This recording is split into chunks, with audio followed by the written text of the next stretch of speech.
and that was what took me down the kind of slippery slope into investigations, and then into private investigations, which it led on then to marital and fraud and government contracts, and then I just utilized what I knew to be able to get in with different levels of government and different people, different contracts, until eventually, and this is like a huge span of a career, like kind of summarized, it eventually led to me, rubbing shoulders with the right people and starting working in intelligence, which was just, an absolute godsend.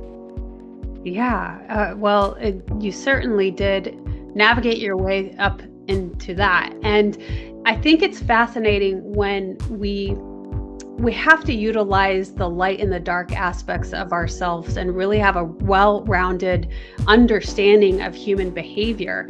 I didn't really have an understanding of that when I went into law enforcement. I just was the good guy wanting to catch the bad guys and not always having a great understanding of what it was to think like a bad guy.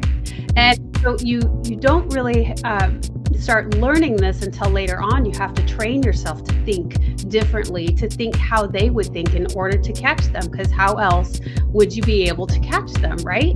And so you have to kind of have this mirroring effect almost. And it sounds to me like you were really creating that early on from the get-go when you were learning how to deceive yourself. Yeah, and of course it was being in the Midlands with so many such a high crime rate. It was one of those things that I could spot quite quickly.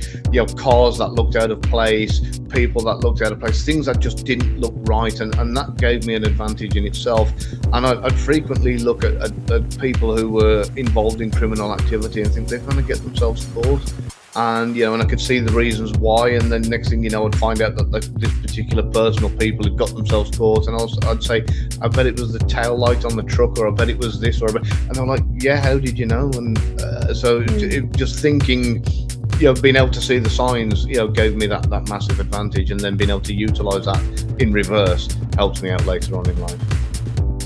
I like how you said utilize that in reverse. Well, it's certainly being extraordinarily observant. And I think that is one of the greatest things that really helps us understand other people and behavior and things that are out of place. But having that, just being really observant of your surroundings and the things that are going on, and